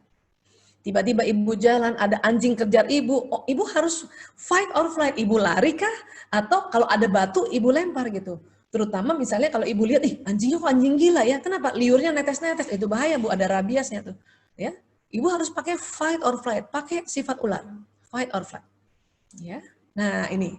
Tetapi tidak semua kehidupan kita harus pakai fight or flight. Dia tidak akan terjadi komunikasi indah dalam keluarga kalau kita ya berhadapan sama suami fight or flight. Suami diajak makan dia nggak mau, kita pukul dia, nggak bisa begitu. Ya. Otak reptil ini hanya untuk apabila kita mendapat serangan dari luar yang berbahaya gitu. Nah, untuk itu bagaimana supaya kita bisa ya menggunakan komunikasi yang indah dalam keluarga? Kita pakai ilmu yang di sini. Itulah mengapa kita harus ngaji.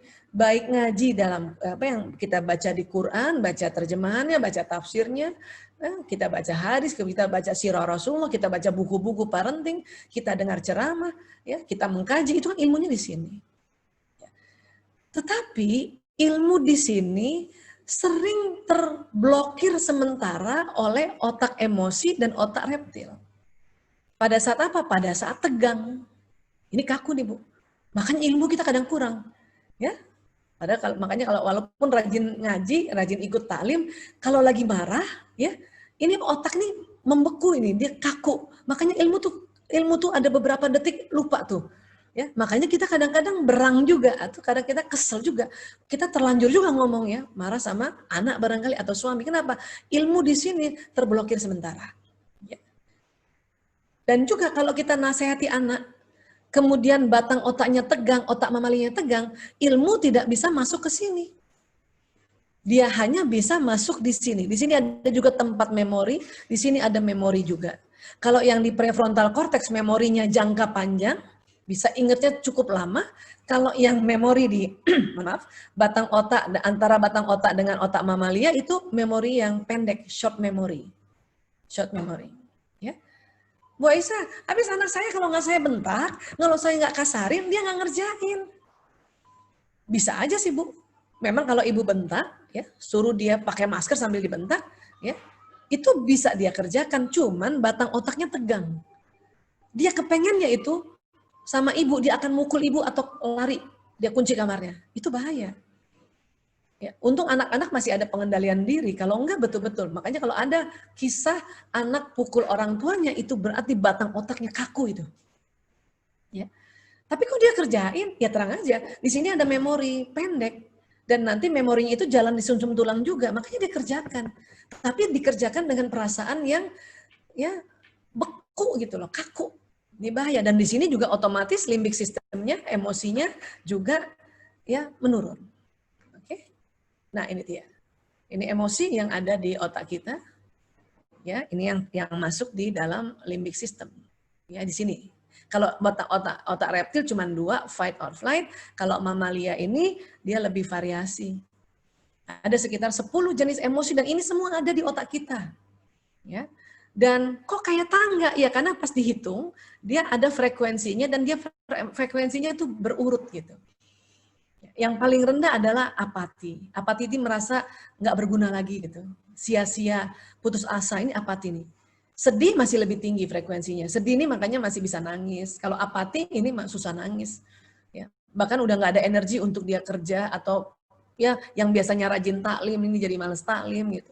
Dan hati-hati, apati ini sudah mulai masuk depresi ringan. Ya. Nanti makin ke bawah namanya depresi berat. Apa? Ada perasaan nggak berguna, ya, dan ingin mati aja. Ah, itu namanya depresi.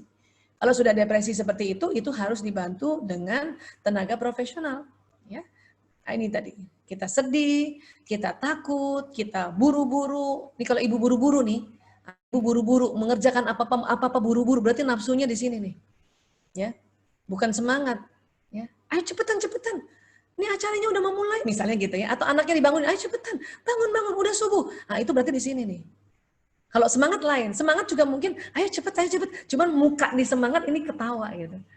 Kalau di sini nyuruh cepet, tapi nggak ketawa gitu, nggak bisa senyum. Ini manyun. Nah, ini berarti di sini antara takut dan marah. Di atasnya lagi marah, 150 Hz. Ada lagi di atasnya sombong ini. Ya, membangga-banggakan itu 150 Hz. Di atasnya inilah baru masuk energi yang positif yaitu semangat courageous 200 Hz, ya. Di atasnya lagi ini menerima, bersyukur tuh di sini. Makanya kalau kita bersyukur, kita terima, ya Allah saya terima pandemi ini banyak berkahnya. Ibu tahu nggak, gara-gara pandemi kita nggak jadi perang dunia ketiga. Antara Iran dan Amerika kita hampir perang. Di awal Januari itu negara di wilayah Timur Tengah itu tegang loh Bu. Teman-teman saya yang di Dubai, ada juga yang di Qatar, di Oman itu kasih tahu saya bahwa kita mau perang loh. Cuman mungkin ibu-ibu yang nggak pernah tahu berita tentang itu mungkin anggap tenang-tenang aja. Untung pandemi. Maka Iran ngurus negaranya sendiri, bahkan wakil presidennya, ya, kemudian ketua DPR-nya, wakil menteri kesehatan, dan banyak menteri kena corona itu. Makanya berhenti. Amerika lebih parah lagi. Angka tertinggi ya kasus corona sekarang Amerika. Makanya nggak jadi perang Bu. Ini pandemi luar biasa. Dan kalau ibu waktu pandemi ya, kalau sekarang udah mulai rusak lagi kita. Ya, kalau kemarin atau pas Ramadan ibu lihat ya langit cerah itu karena berkah pandemi, ya. Karena orang nggak banyak keluar, pabrik berhenti, ya itulah. Makanya kita harus menerima itu dengan baik. Dan yang paling tinggi adalah emosi yang disebut pencerahan, sekitar 700 sampai 1000 Hz. Ya. Pencerahan itu gimana Ibu Aisyah? Pencerahan itu biasanya didapati pada saat emosi kita habis sholat, habis ngaji, ya. Itu kita di pencerahan. Habis dengar ceramah itu di pencerahan. Habis baca buku itu di pencerahan.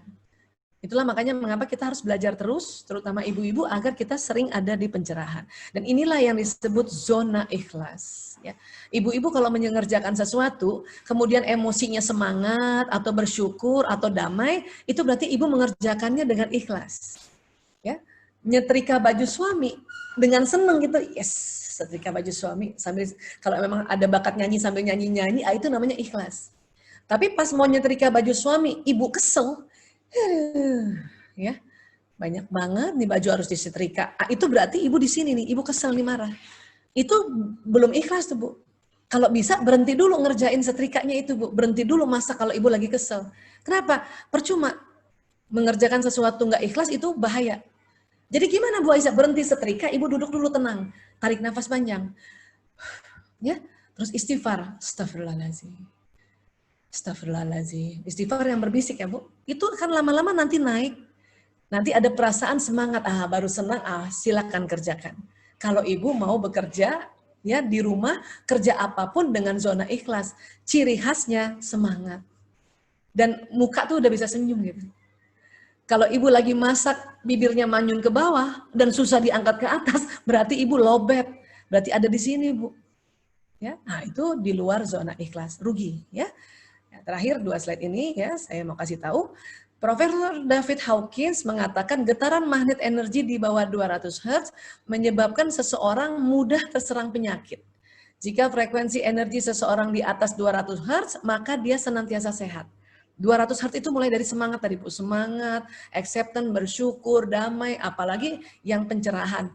Ya, Prof. Hawkins mengatakan di dunia ini dia telah melihat seorang yang mempunyai frekuensi positif antara 700 Hz sampai 1000, maka kekebalan tubuh dan vitalitasnya sangat tinggi. Ya, jadi Ibu, kondisi sekarang ini kita harus punya kekebalan tubuh yang tinggi dan vitalitas tinggi. Ya, makanya sudah kita jaga kesehatan, ya, jaga kebersihan, atur emosi kita untuk sering berada di level enlightenment atau pencerahan, ya. Karena kadang emosi kita suka turun lagi, Bu. Ini wajar. Ya, Bu Esa, emang kita nggak boleh marah? Boleh kok, ini ada marah, tapi cepet-cepet naik ke atas, jangan lama-lama marahnya. Bu Esa, boleh nggak kita sedih? Boleh, karena memang ini ada di otak kita, tapi cepet-cepet naik ke atas supaya hidup kita beruntung. Ya, dan keimanan seseorang itu naik turun karena pengaruh level emosi ini. Kalau kita selalu sering ada di atas ini, maka kita selalu yakin Allah Maha segalanya. Ya. Jadi kita nggak khawatir, nggak takut kena corona juga, nggak takut miskin juga. Kan sekarang ada dua nih, takut sakit dan takut miskin kan. Makanya, dan pada saat kita sedang di bawah mungkin kita takut, nah ini dia, keimanan kita pun turun. Pada saat kita takut, ilmu yang di neokorteks ini lupa kalau Allah Maha segalanya. Allah Maha melindungi dari apapun, ya. Allah Maha pemberi rezeki. Kalau kita lagi takut, kita lupa bahwa Allah Maha pemberi rezeki. Ya, ibu-ibu punten maaf, dikatakan setiap orang itu pintu rezekinya 99, gaji baru satu pintu. Masih ada 98 pintu lainnya, makanya ya cepat-cepat kita naik ke atas untuk terus beristighfar, kemudian terus ya berzikrullah, terutama ya Rozak, ya Ghani, ya Mughni, maka pintu rezeki yang lain terbuka ya tanpa kita tahu dari arah mana. Ya. Jadi sekali lagi ibu-ibu, ya inilah bagaimana caranya kita memanage emosi kita agar lebih sering di atas. Ya kenapa? Bikin sehat, Bu. Dan seandainya kita meninggal, karena kita nggak tahu kapan kita meninggal, dan pada saat kita emosinya di nafsu mutmainnah, ya itu malaikat maut akan menjemput kita dengan memanggil kita ya ayuhan nafsu mutmainnah. Hati-hati kalau ibu marah dan kelamaan marah, pas datang malaikat maut itu nggak enak Bu panggilannya Bu, ya ayuhan nafsu ammarah. Atau lagi sedih banget nggak cepet-cepet naik ke atas, pas waktunya kita meninggal itu dipanggilnya ya ayuhan nafsu lawwamah. Aduh, ya makanya inilah keuntungan kita menjaga emosi dan pikiran, ya, dan insya Allah berbagai sistem dalam tubuh manusia mampu beradaptasi. Ya. Percuma pakai masker kalau kita keluar rumah dalam keadaan takut, itu vitalitas menurun. Makanya sebelum keluar rumah, ya kita diajarkan untuk berdoa. Bismillahirrahmanirrahim. Wala haula wala quwata illa billahil aliyul lazim. Itu akan level emosi naik ke tingkat yang lebih tinggi sehingga kita jadi sehat. Ya. Baik, terima kasih. Saya kembalikan ke moderator. Mungkin kita akan buka tanya jawab. Ya, Ibu Sri Wahyuni Soliha yang Soliha. Ya, mangga saya kembalikan ke Ibu.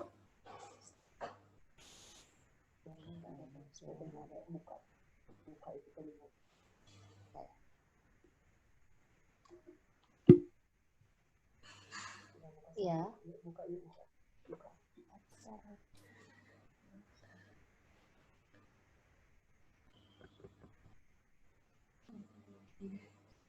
Ya, Ibu Sri punten suaranya belum dibuka ya, masih mute. Gak bisa Kak, gak bisa.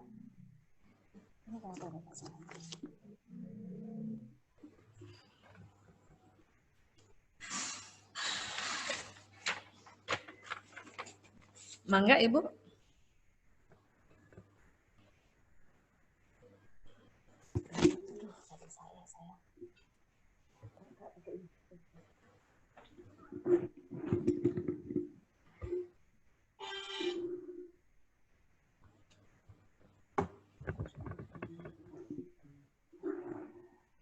Mangga Ambu. Satu dua Ibu, kedengaran? Ya, mohon maaf.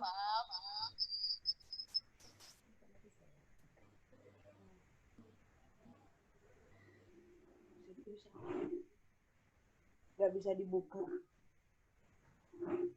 Mangga bisa, sudah terbuka itu Ambu. Mangga.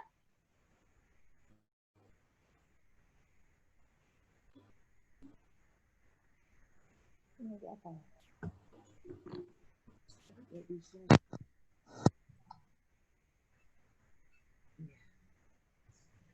Bisa nggak dari situ? Yang saya buka, yang saya buka.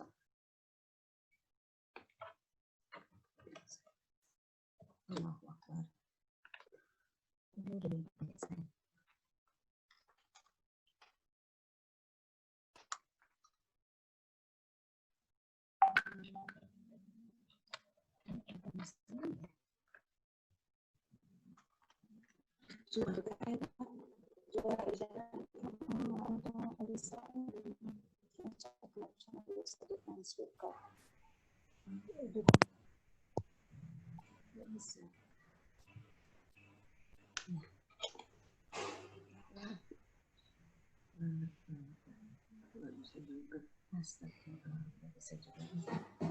Bisa diambil alih nggak sebenarnya?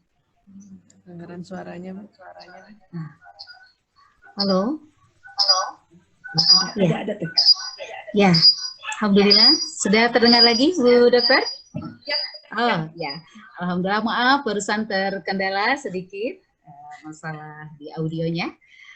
Ya, alhamdulillah, terima kasih Ibu Dokter yang sudah memaparkan materinya begitu panjang dan kita tahu bahwa ternyata wanita itu atau perempuan itu mampu dalam keadaan apapun untuk tetap tangguh, untuk tetap bisa menjalankan kehidupan sehari-harinya dengan baik. Yang tentunya bahwa terjadinya komunikasi yang indah yang saya tahu yang dipaparkan Ibu Dokter adalah bahwa kita harus mengisi neokorteks itu dengan ngaji, dengan berzikir dan lain sebagainya sehingga tetap meningkatkan emosi kita menjadi lebih baik lagi. Ya, tentunya kita beralih ke acara tanya jawab, Bu Dokter.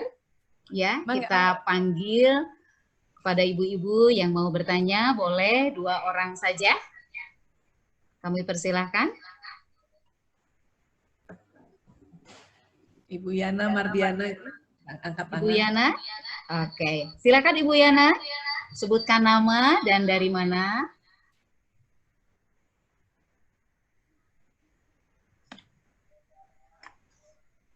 Punten suaranya Ibu. Bu Yana masih di mute. Ya. Silakan Bu Yana. Ya. Ibu Yana. Assalamualaikum warahmatullahi wabarakatuh. Waalaikumsalam warahmatullahi wabarakatuh. Alhamdulillah Dokter Aisyah, saya senang sekali bisa bertatap muka di pencerahan ini. Tapi saya mau langsung saja bertanya supaya tidak terlalu lama. Ini Dok, saya menemui bagaimana caranya mengatasi rasa takut yang berkelebihan. Rasa takut yang berlebihan sehingga dia itu mempunyai halusinasi, ya, mempunyai sugesti yang bisa dihubung-hubungkan dengan mungkin gaib, mungkin seperti itu. Jadi akhirnya seperti yang depresi berat. Nah itu Dok, saya ingin bagaimana, apakah pakai caranya memberikan solusi seperti apa, karena mungkin itu ada di otak mana ya Dok ya yang merasa takut yang berkelebihan itu. Mungkin itu saja Dok. Terima kasih. Assalamualaikum Ibu Yana, punten, ini sudah dewasakah atau apa? Atau teman kah? Sudah dewasa. Sudah dewasa Dok. Sudah menikah. Ya, sudah berumah tangga. Laki-laki perempuan Ibu? Perempuan. Perempuan. Betul. Oh, Masya Allah. Ya. Oke, terima kasih Bu Yana atas pertanyaannya. Oke, kita panggil lagi 1 orang yang barangkali akan bertanya. Sudah ada?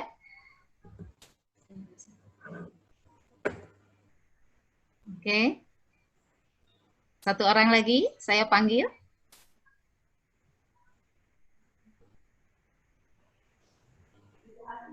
Ya, Ibu Ati. Ya, Ibu Ati. Silakan Ibu Ati, dari mana?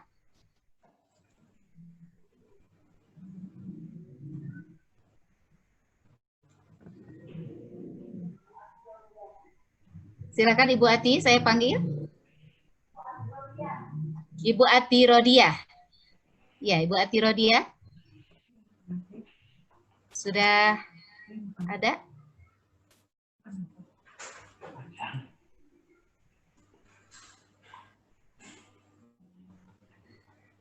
Ya Bu Dokter, masa pandemi ini memang sangat sekali dampaknya luar biasa ya.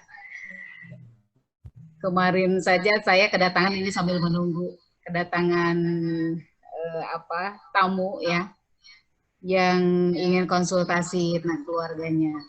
Dan ternyata karena masa pandemi ini suaminya tidak bekerja dan akhirnya suaminya meninggalkan keluarganya ya. Nah ini dampak-dampak yang sangat mengerikan sekali ya yang terjadi di tengah-tengah kita ini ya. Yang mudah-mudahan dengan apa yang dipaparkan oleh Ustazah bisa membuka gitu ya wawasan para wanita untuk bisa bersabar tentunya ya. Kalau kasusnya sudah ditinggalkan ya Bu ya sudah tidak bisa lagi komunikasi ya. Dengan baik gitu kan. Baik. Iya. Atau saya jawab dulu aja pertanyaan Bu Yana ya. Oke, ada? Oh iya. Barangkali belum masuk ya. Silakan Ibu jawab aja dulu ya sambil menunggu ya. Kalau di chat kayaknya banyak pertanyaan yang di chat, nanti bisa dibacakan Bu Sri ya.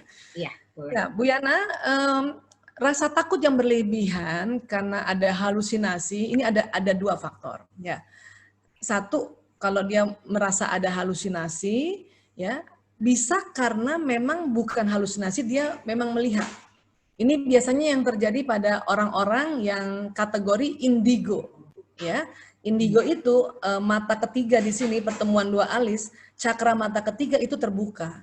Sehingga memang betul-betul dia melihat makhluk yang lebih halus ya dibanding kita ya, atau mungkin komunitas jin atau bahkan arwah itu bisa lihat ya kalau dia indigo. Dan itu biasanya indigo dari kecil biasanya ya.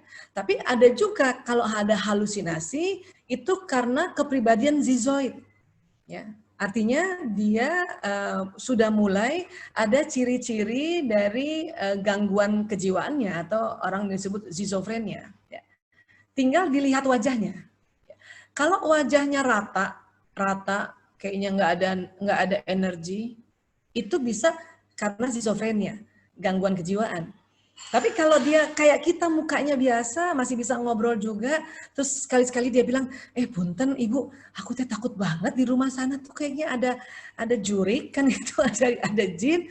Nah, dan mukanya biasa, dia cerita biasa, mungkin dia indigo gitu. Ini yang harus kita lihat lagi gitu. Tapi kalau muka rata gitu ya, muka rata, terus dia bilang saya ada yang bisik-bisikin. Nah, itu kemungkinan besar itu schizofrenia. Nah, ini butuh bantuan tenaga profesional, yaitu dokter kesehatan jiwa atau yang kita sebut psikiater. Dia akan nanti diberikan obat yang bisa menahan hormon-hormon serotonin di kepala yang membuat halusinasi tadi gitu. Jadi ini harus kita lihat. Jadi dia ada dua yang sangat berbeda. Tapi gampang lihatnya dari mimik wajah. Ya, nah kira-kira gitu Bu Yana. Kalau memang dia mimiknya kaku ya, kayak nggak ada kehidupan, nah itu dia berarti dia harus dibantu dengan dokter jiwa. Tapi kalau misalnya dia indigo, tergantung orang itu dia mau ini nggak tutup nggak mata ketiganya. Caranya dengan meruqyah tadi, ya, atau meruqyah diri sendiri. Ya, kita bisa meruqyah diri sendiri. Kita bayangkan cakra atau yang ada di antara dua alis, kita perlambat putarannya. Ya, kenapa? Karena memang di tubuh kita ini banyak bulatan-bulatan energi yang disebut pembuluh cakra atau pembuluh meridian. Ya, nah kira-kira begitu Bu Yana. Jadi nanti tinggal dilihat mimik wajahnya. Baik, terima kasih. Barangkali saya kembalikan lagi ke Ibu Sri, moderator. Terima kasih Bu Dokter. Jadi ada yang akan bertanya ya, Ibu Sukma Fitria Putri. Oh ya, baik, mangga. Silakan, saya panggil. Ya, Assalamualaikum. Waalaikumsalam warahmatullahi wabarakatuh. Terima kasih Dr. Aisyah atas ilmunya. Alhamdulillah sama-sama. Saya Sukma, ibu dari 2 anak dari Kabupaten Bandung Barat, Dokter. Ya Allah, masih muda banget ya. Umur berapa Bu Sukma? Alhamdulillah baru 32, Dokter. Masih muda ya, Alhamdulillah ya. Masih iya. muda, udah belajar, Alhamdulillah.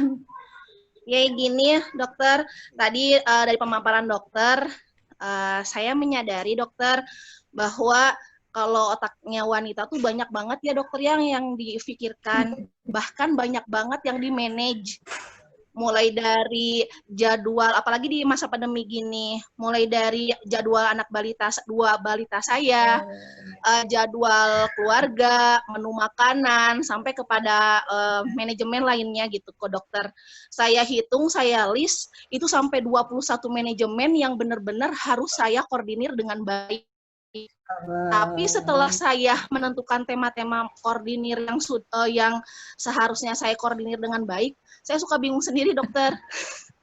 Bahkan kalau dari tangga yang dokter tadi lihat, kadang-kadang nih ya dok, saya ngerasa di tangga yang saya mampu nggak ya? Oke, saya mampu, tapi kadang-kadang pada waktu saya sedang lelah. Ya, di tangga takut itu. Iya betul, saya sedang lelah, apalagi saya baru selesai dirawat ya dok ya, inflamasi, terus sekarang lagi proses penyembuhan. Kadang-kadang pada waktu ngelihat manajemen yang saya perlukan di rumah tangga saya tuh kadang-kadang suka ngerasa, ya Allah gitu, mulai dari mana ya, gimana ya, jadi gimana ya dok ya, untuk menumbuhkan bahwa saya itu insya Allah step by step, ya gimana dok? Ya, mangga, teruskan dulu. Ya, bagaimana menumbuhkan step by step bahwa saya tuh insya Allah bisa menjalankannya gitu dok. Insya Allah sudah ngerasa. Ya, gitu dok. Makasih. Sama-sama. Terima kasih Bu. Ya, kan dok. Ya, baik. Bu Sukma, Masya Allah ya. Bu Sukma ini masih muda tapi mau belajar, dan Bu Sukma ini memang secara watak mungkin watak yang pemikir ya, dan perfect, ingin mengerjakan sesuatu dengan benar, dengan rapi gitu ya. Nah, jadi gini, ibu sudah bagus membuat list apa yang harus dikerjakan, itu udah bagus. Jarang ibu-ibu bikin kayak gitu ya. Nah, dari 21 itu nanti dilihat lagi mana yang penting dan genting. Karena setiap hari itu ada yang penting dan genting, dia berubah-berubah ya. Jadi penting dan genting.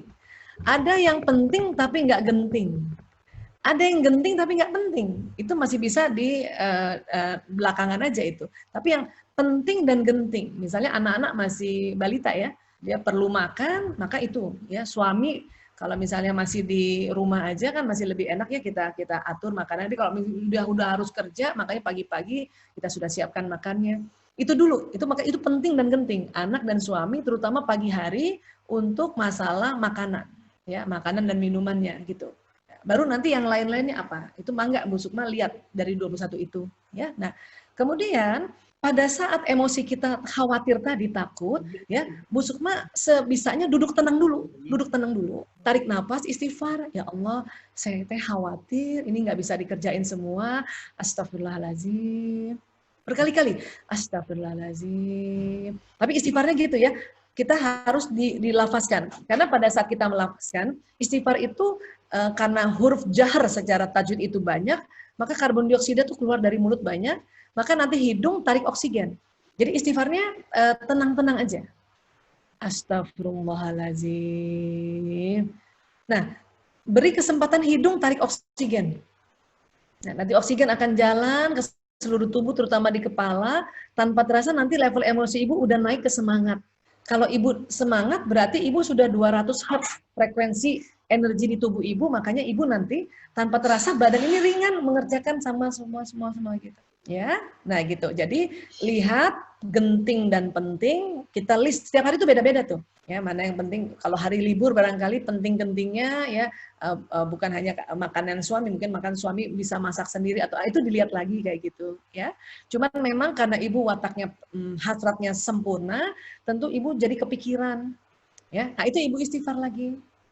Insya Allah dengan ibu duduk tenang sebentar, istighfar beberapa kali, kasih kesempatan hidung tarik oksigen yang banyak, itu akan jadi level kita naik dan ibu tambah vitalitas. Ya. Dan bahkan ya kalau saya boleh share sedikit lagi ya, ini mudah-mudahan bisa jadi tambahan input wawasan kita ya. Punten ya, mudah-mudahan kelihatan ya. Ya, ini kan saraf manusia ini kan kayak gini ya. Keluar dari sumsum tulang ke seluruh badan. Nah, sistem saraf ini tuh kerjanya kayak kabel listrik. Dia bawa listrik dan bawa pesan. Ya, jadi caranya itu tadi, pas kita istighfar, astagfirullahaladzim. Selain mengeluarkan karbon dioksida, hidung tarik oksigen, terus istighfarnya tuh akan jalan di badan. Saya mohon ampun pada Allah yang Maha Agung gitu ya. Terus ngomong ya, saya semangat, kuat. Karena apa yang diucapkan tuh nanti jalan. Semangat, kuat. Bisa. Itu. Ini namanya self healing atau self hipnoterapi. Kita menterapi diri kita dengan cara mengucapkan ya, bisa, kuat. Tegar. Itu tadi dia akan jalan di badan. Sehingga badan ini ya akan dengan ringan mengerjakan ke 21 jenis yang Ibu sudah list tadi ya. Dan itu tadi ya, ini tadi perbanyak istighfar ya, karena siapa saja rutin baca istighfar, maka Allah akan memberikan solusi atas setiap kesulitannya, penyelesaian bagi setiap permasalahannya, dan dia akan memberinya rezeki dari jalan tak terduga. Itu tadi.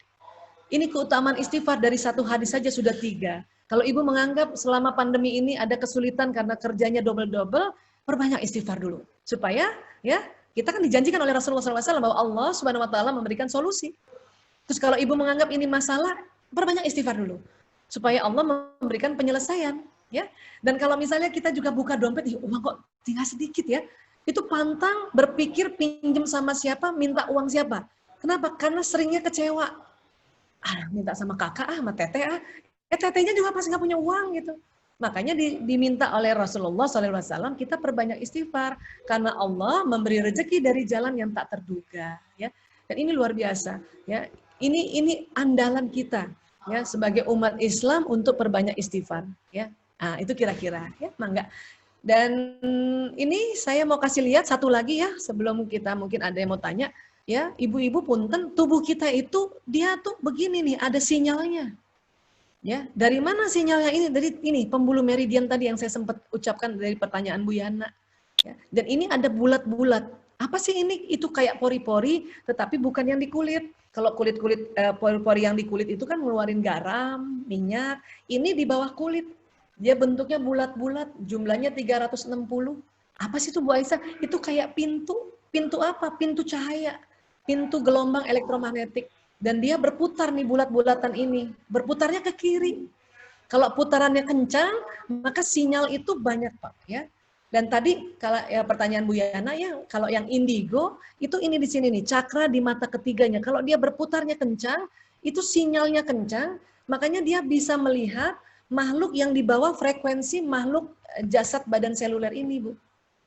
Ya, nah ini tadi. Nah, sinyal inilah yang membawa pesan perasaan kita. Kalau Ibu sedih, ini siapa saja ya? Sedih, nggak cepet-cepet Ibu move on gitu ya, tadi naik levelnya, maka sedihnya Ibu akan jalan di sistem saraf, itu nanti membuat badan ini sedih. Paru-paru sedih. Karena paru-paru sedih sesak.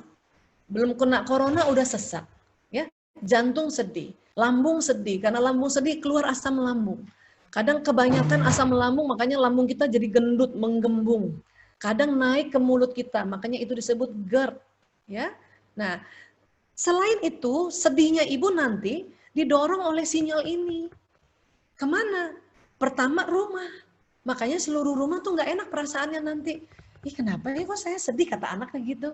Ih kenapa ya tadi kita aku nggak apa-apa, kenapa jadi kesel ya? Karena sinyal dari Ibu. Ya, di dalam rumah, sinyal yang mempengaruhi rumah itu sinyalnya ibu, sinyalnya istri. Ya, ini. Makanya mengapa kita harus cepat-cepat naik level supaya kita berada di nafsu mutmainnah agar sinyal yang terasa di seluruh rumah ini sinyal yang semangat, bersyukur, damai dan cerah gitu. Ya. Dan satu lagi, sinyal ini Ibu keluarnya dari sel tubuh. Dari mana Bu Aisyah ini? Ada namanya organ mitokondria. Ini triliunan seluruh tubuh. Ya, mitokondria ini apa sih? Ini yang memproduksi atau memetabolisme karbohidrat. Makanya Ibu kalau makan harus ada karbohidratnya sedikit supaya ada energi. Ya, karbohidrat itu diproses mitokondria nanti bikin energi badan dan yang membuat sinyal tadi ini. Nah, yang luar biasa ini dan menggembirakan bagi ibu-ibu, mitokondria manusia itu dari sel telur ibu, bukan dari sel sperma ayah. Saya mitokondria tubuh saya ini dari ibu saya. Ibu saya namanya ya Ibu Hermina Ishak. Kalau nama saya pakai nama ayah, Bapak Dahlan gitu. Anak saya lanang Priyo kakung jalan ragil itu mitokondrianya dari saya, bukan dari ayahnya Dr. Priyanto Sismadi. Dan mitokondrianya suami saya, Dr. Priyanto, itu dari ibunya. Apa maksudnya itu, Bu Aisyah? Itu maksudnya adalah semangat anak mengikuti semangat ibu. Ya, dan sinyal anak sama dengan sinyal ibu. Makanya sinyal ini juga yang membawa pesan doa. Itu dia kalau ibu doakan ke anak itu makbul, ya mujarab. Kenapa? Karena sinyalnya sama. Saya sering menganalogikan dengan provider ya. Ini punten bukan di endorse. Kalau ibunya XL, anaknya XL. Ibunya Telkomsel, anaknya Telkomsel. Gitu. Bapaknya belum tentu, mungkin bapaknya Indosat. Tapi kalau si istri atau ibu senang di rumah, maka suami ikut senang. Bahkan anak 3 kali senang. Itu ada hitungannya. Cuman mungkin hari ini kita nggak bisa jelaskan lebih detail. Ya. Kalau ibu gelisah, suami ikut 1 kali gelisah dan anak 3 kali gelisah.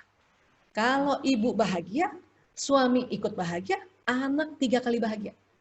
Makanya mengapa kita ibu-ibu yang banyak belajar supaya terus bahagia. Nah, sinyal ini luar biasa. Ya. Jadi sekali lagi mungkin buat kita semua ibu-ibu bersyukur banget jadi ibu-ibu ya. Masya Allah.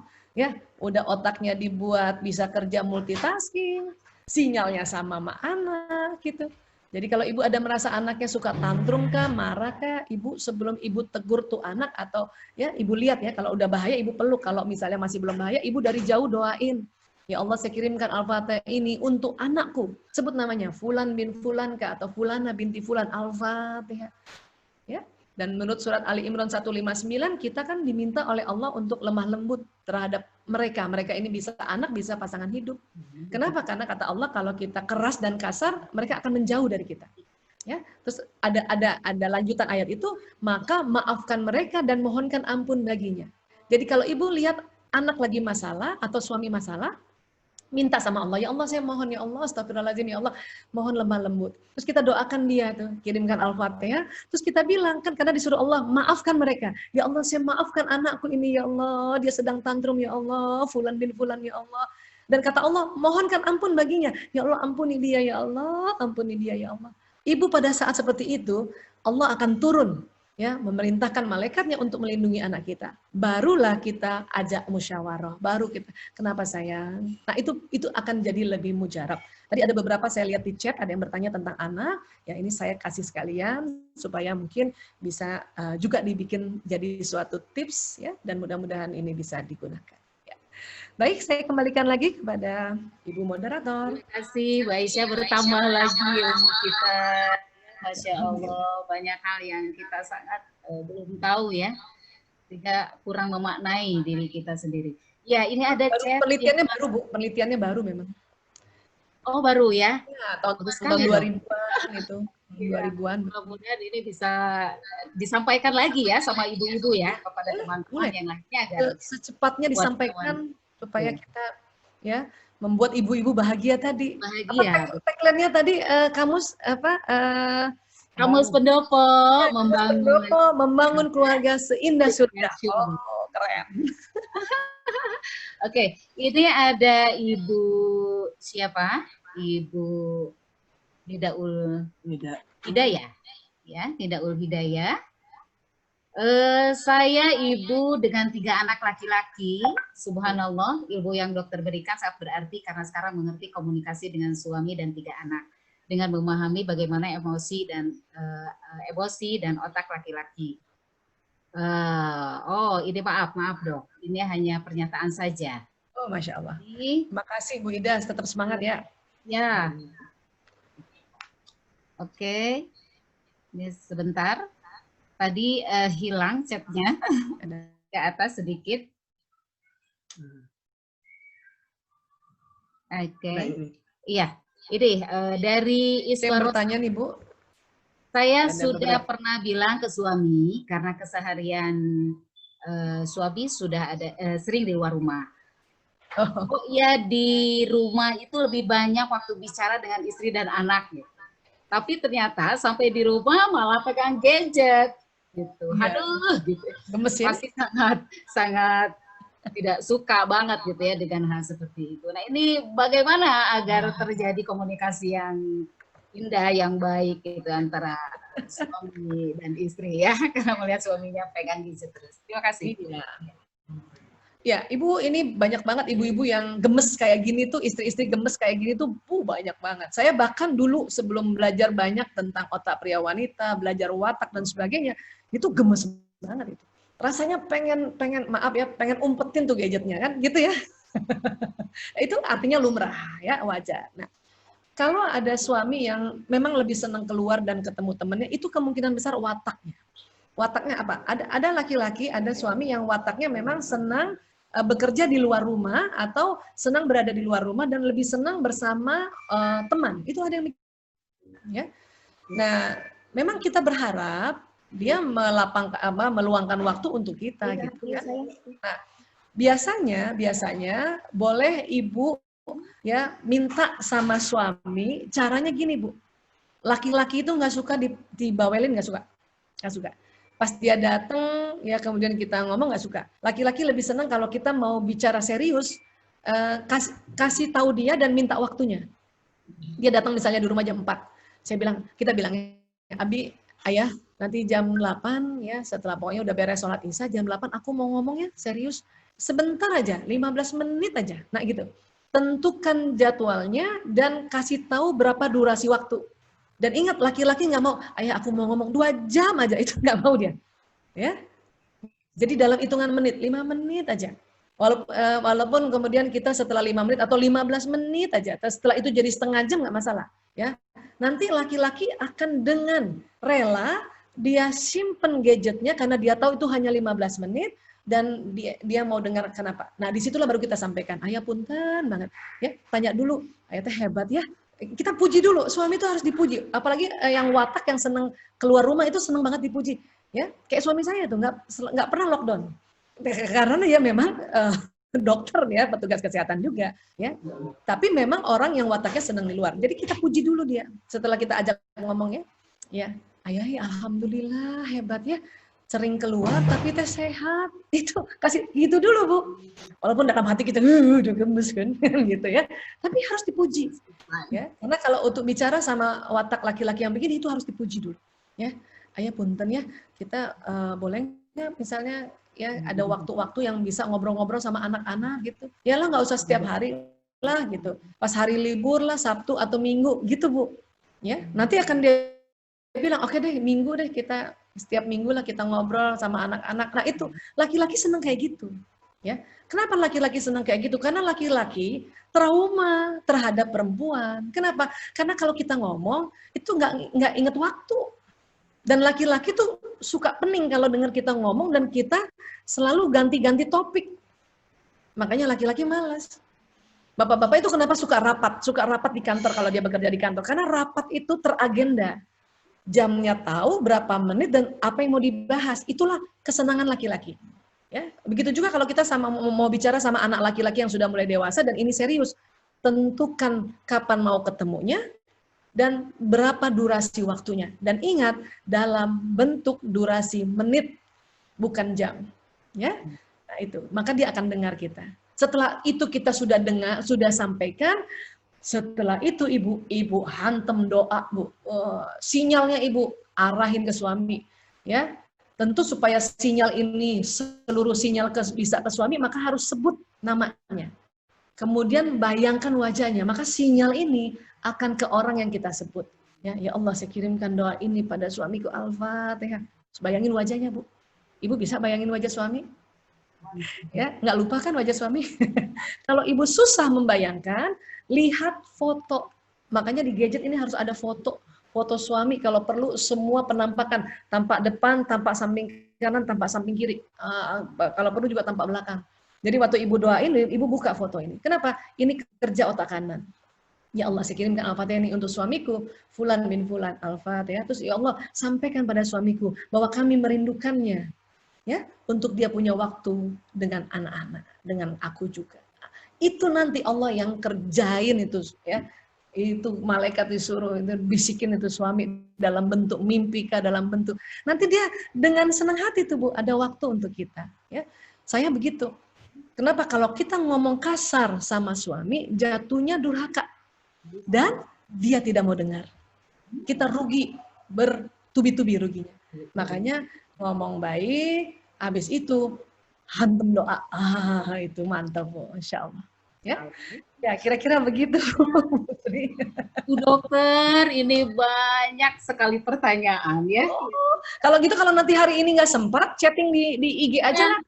Itu bisa ya. Chatting di IG ya, ibu-ibu. Saya tulis ya. Tapi IG saya itu ada belasan yang orang bikin, bukan saya yang bikin. Oh, gitu. Jadi, ya. Ya, IG Maka Dok, ini ya. udah di-share ya. Ini udah di-share, alhamdulillah. Tinggal klik aja tuh. Ya. Iya. Itu ya. Nanti kalau udah ada yang serius, nanti bilang di IG untuk tanya WA gitu ya. Oh, gitu. Saya lupa WA saya karena baru, jadi nggak tahu nomornya. Iya, nanti dinapakan lagi. Ya, Dok, ya, karena pasti banyak yang perlu WA dokter ya. Tentunya pasti ingin berkonsultasi. Karena ada WA khusus memang, Bu. Cuman selalu penuh, makanya ganti lagi. Rusak, ganti lagi. Ya.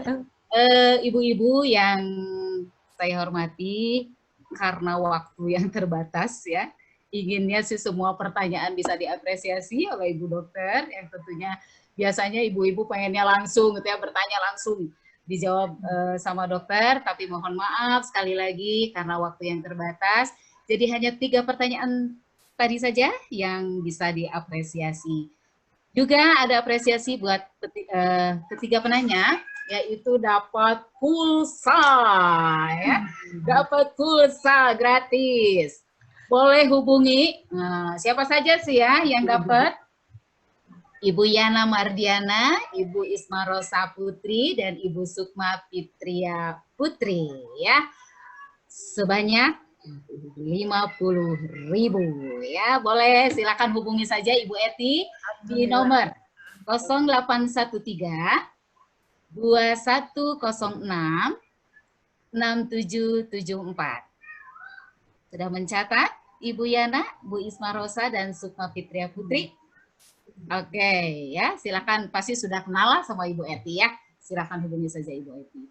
Oke, alhamdulillah luar biasa hari ini kita mendapatkan ibu yang begitu banyak yang tentunya sangat kita butuhkan dalam kehidupan sehari-hari sehingga kita bisa menjadi wanita yang tangguh, wanita yang struggle, dan wanita yang memberikan mitokondria ya kepada anak-anaknya sehingga semangat itu ada di kita, bahagia itu ada di kita dan bisa disinyakan, diberikan cahayanya kepada anak-anak ataupun keluarga kita di rumah.